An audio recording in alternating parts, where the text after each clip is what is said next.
അപ്പോൾ ഇന്നൊരു ചക്കക്കഥയാണ്. ഞാനാണെങ്കിൽ ചക്ക അടക്കാൻ വേണ്ടി പോയപ്പം അതുവഴി ഒരു ആൻറ്റി വന്നു. അപ്പോൾ ആൻറ്റി എൻ്റെ നിന്ന് കമ്പ് വാങ്ങിച്ചിട്ട് അതിലൊരു കത്തിയൊക്കെ വെച്ച് കെട്ടി അടുത്ത് തരാമെന്ന് പറഞ്ഞു കേട്ടോ. അങ്ങനെ ആൻറ്റി ട്രൈ ചെയ്തുകൊണ്ട് നിന്നു. ഞാൻ അങ്ങോട്ട് പോയപ്പോഴത്തേന് ചക്ക അങ്ങ് വീണ് കേട്ടോ. അങ്ങനെ ഞങ്ങൾ ചക്ക ഇട്ടുകൊണ്ട് നിന്ന സമയത്തുണ്ടല്ല വേറൊരു ആൻറ്റി അവിടെ വന്നേ. ആ ആൻറ്റി പറഞ്ഞു എൻ്റെ അടുത്ത് അവിടെ കുറച്ച് മാങ്ങ നിൽപ്പുണ്ട്, 2-3 മാങ്ങ നിൽപ്പുണ്ട്, അത് അടക്കാത്തെന്ന് ചോദിച്ചു. അങ്ങനെ ഞാൻ അങ്ങോട്ട് പോയ സമയത്ത് ഇവിടെ ചക്ക വീണ് കേട്ടോ. അപ്പം ആ വന്ന ആൻറ്റിയും കൂടെ അവിടെ നിന്ന്. അങ്ങനെ നമ്മൾ 3 പേരും കൂടെ പിന്നെ ആ ചക്ക ഷെയർ ഇട്ടെടുത്തേ.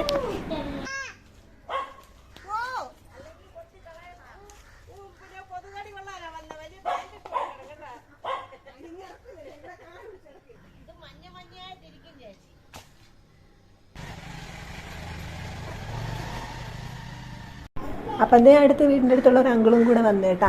അപ്പോഴാ അങ്കിളും നോക്കിയിട്ട് പറഞ്ഞത് വിളഞ്ഞൊന്നുമില്ല, ഇനി വിളയാനുണ്ടെന്ന്. വിളഞ്ഞില്ല സംഭവം, എന്നാലും വച്ചപ്പോൾ ടേസ്റ്റൊക്കെ ഉണ്ടായിരുന്നു കേട്ടോ, കൊള്ളായിരുന്നു, അധികം മോശമൊന്നും അല്ലായിരുന്നു.